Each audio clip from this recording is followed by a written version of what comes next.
morning, dear students. Myself, Pravdeep Sharma, Associate Professor in Chemistry, MLB Government College, Vijayawada. Friends, हम लोग BSc part third का जो kinetics का part है वो पढ़ रहे थे और उसमें लास्ट क्लास तक हम रेट ऑफ द रिएक्शन वगैरह सब कुछ जान चुके थे और हम पढ़ रहे थे कि जो रेट ऑफ द रिएक्शन है हमें जानते हैं कि वो एक प्रैक्टिकल क्वांटिटी है, उसको कैसे निकाला जाता है उसके मेथड्स हम पढ़ रहे थे। फर्स्ट जो मेथड था उसका कि किस तरह वेक्टर सॉल्यूशन निकाला जाता है, हिट एंड ट्रायल मेथड था, समाकलन विधि जिसे हम कहते हैं। उसमें जो इंटीग्रेशन इक्वेशंस हमने निकाली थी उनमें जो प्रैक्टिकली ऑब्जर्वेशन के द्वारा हमें जो डिजिट्स मिलती हैं, टाइम मिलता है, इनिशियल कंसंट्रेशन मिलता है, एक्स की वैल्यू मिलती है, क्वेश्चन में मिलेगा इधर, तो उसको हम एक टेबुलेशन फॉर्म में जमा कर और उनको हिट एंड ट्रायल मेथड से उन इंटीग्रेशन इक्वेशंस में रखते हैं और अगर वैल्यू कांस्टेंट आती है के की जिस इंटीग्रेशन इक्वेशन के लिए, इसका मतलब वो वही ऑर्डर ऑफ द रिएक्शन है। तो हमने एक एग्जांपल भी देखा था नाइट्रेट पेंटॉक्साइड का, किस तरह वो जो फर्स्ट ऑर्डर रिएक्शन है उसके लिए इक्वेशन है उसमें हमने वैल्यूज रखी है और देखा कि वो के की वैल्यू कांस्टेंट आती है, तो उससे हमें पता चल जाता है कि ये फर्स्ट ऑर्डर रिएक्शन है। आज हम दूसरा मेथड स्टडी करेंगे जो कि है हाफ लाफ मेथड और अर्धायु की। शेयर कर दूं।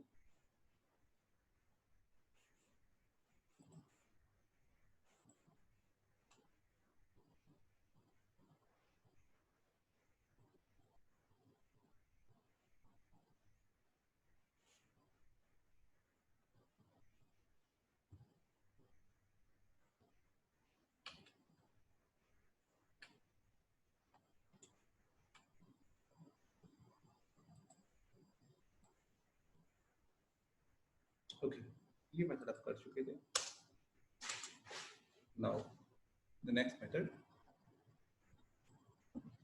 that is half life method और अर्धायु की विधि।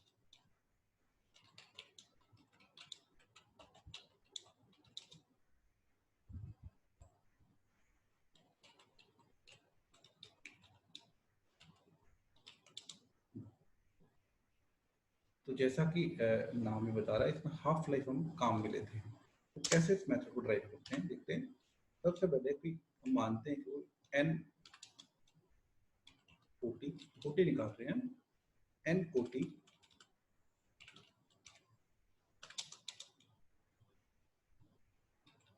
की अभिक्रिया है। तो n कोटि की अभिक्रिया है जिसका कि t टाइम है, समय में पूर्ण होने वाला n कोटि की अभिक्रिया है जिसका कि t समय में जो अभिक्रिया पूर्ण हुई है, अंश होता है t टाइम है जिसकी हम बात कर रहे हैं अभी, that is inversely proportional to 1 upon a power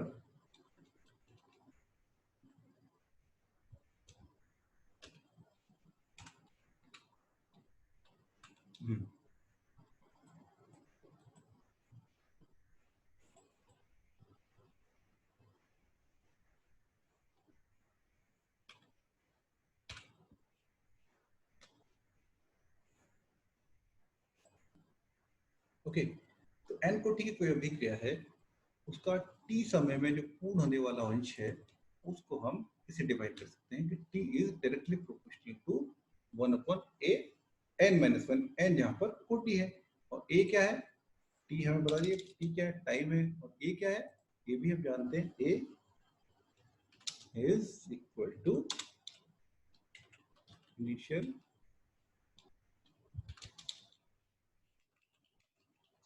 concentration of the reactant। ठीक है, is initial concentration of reactant, ये हम जानते हैं अभी।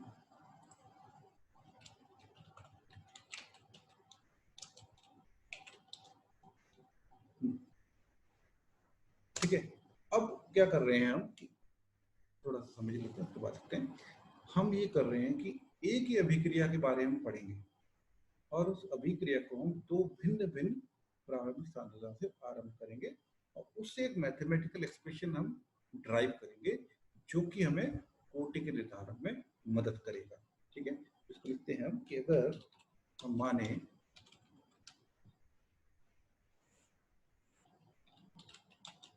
अगर एक ही अभिक्रिया दो भिन्न भिन्न प्रारंभिक सांद्रता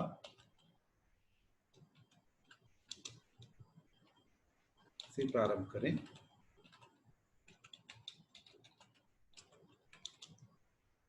ठीक है, तो सपोज वो प्रारंभिक सांद्रता मान लीजिए एक तो है A1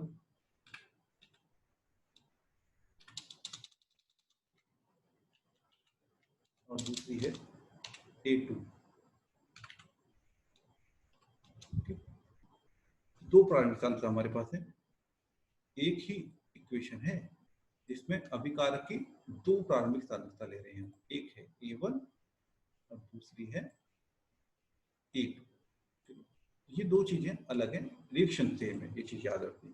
ठीक है, तो हमने जैसे देखा कि टी टाइम, ठीक है, टी समय में किसी अभिक्रिया का जो पूर्ण होने वाला अंश है वो इस तरह दिखाई देता है, एन एक कोटि है, ये हम जानते हैं।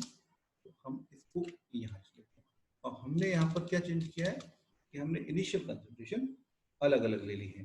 तो हम पहले बात करें T1, सपोज पहली रिएक्शन के लिए उसको टाइम को हम सपोज T से डिनोट करेंगे, T1 से डिनोट करेंगे, यहाँ हो जाएगा A1, क्योंकि हम बात कर रहे हैं पहली रिएक्शन की जिसमें कि कंसंट्रेशन, इनिशियल कंसंट्रेशन है वो A1 है। ये तो हो गया T1 is directly proportional to 1 upon A1 and n-1। ऐसे ही अगर हम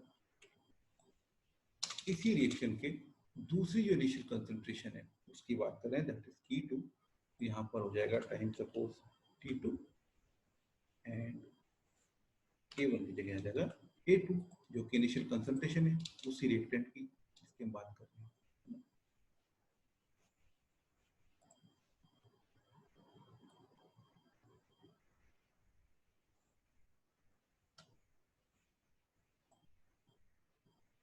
ओके,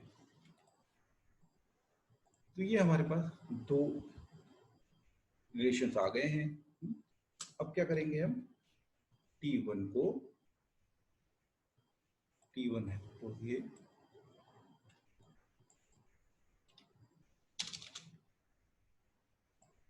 T1 को, दूसरा जो है T2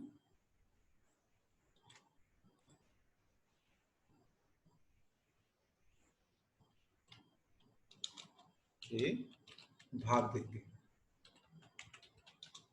ठीक है, T1 को, T1 is divided by T2।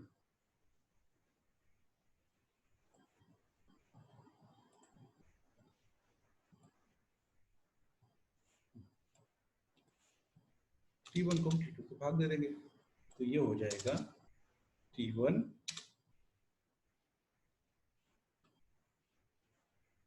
1 is divided by T2 2 is equal to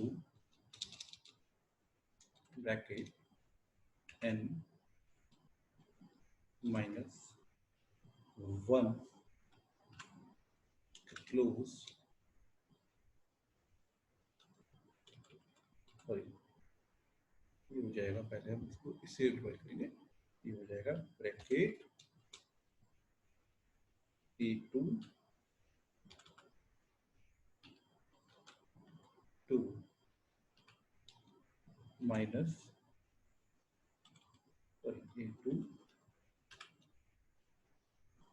A2 directly divided by A1। Okay A1 और क्लोज, और उसकी पावर यहाँ A1 है, यहाँ 2 है, पावर दोनों की n-1 है, तो इसकी पावर आ जाएगी ओके n-1। तो ये हमने T1 T2 से डिवाइड किया, T2 अपन A1 और n-1। अब हम लेंगे इसका log,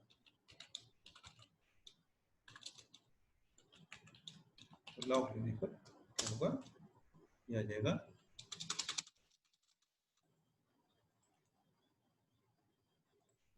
log of T1 upon T2, that is equals to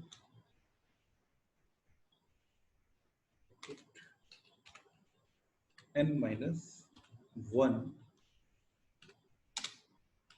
close log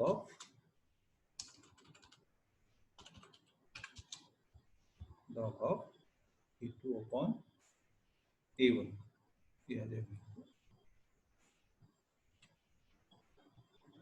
T2 upon A1, ये लॉग ले लिया हमने। अब इस लॉग को हम लिखेंगे n-1 को हम लेफ्ट साइड में ले जाएंगे, n-1 को लेफ्ट साइड में ले गए, n-1 इक्वल्स टू हो जाएगा log T1 upon T2 divided by log A2 upon A1। ठीक है, ये इक्वेशन हमारे पास आई है ना।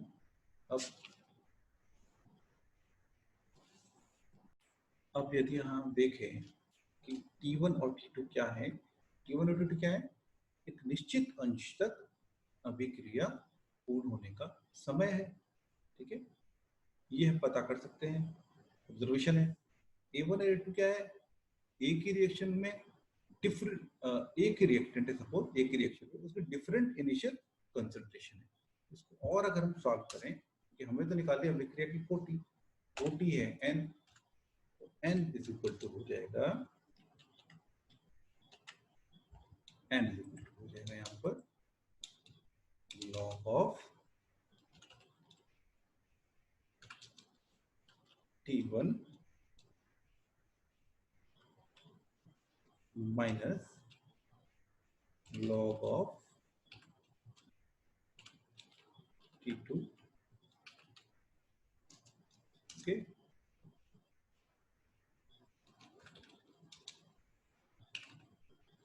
डिवाइडेड बाय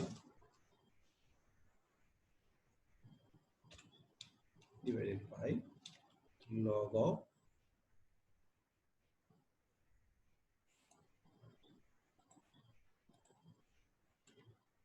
यहाँ पर हो जाएगा A1 minus log of A2। ठीक है, दैट इज, और यहाँ आ जाएगा +1। तो ये हमारे पास एक इक्वेशन आ गई। तो यदि T1 T2 पता है हमें, A2 पता है, तो हम n की वैल्यू निकाल सकते हैं।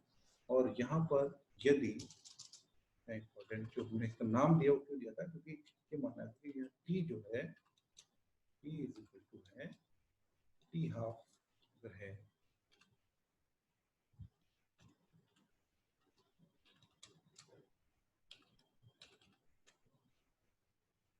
यदि T is equal to T half है, तथा क्या होगा, T हाफ होगा, A इज इक्वल टू क्या हो जाएगा, A इज इक्वल टू हो जाएगा x/2, जैसा हमने पहले पढ़ा है।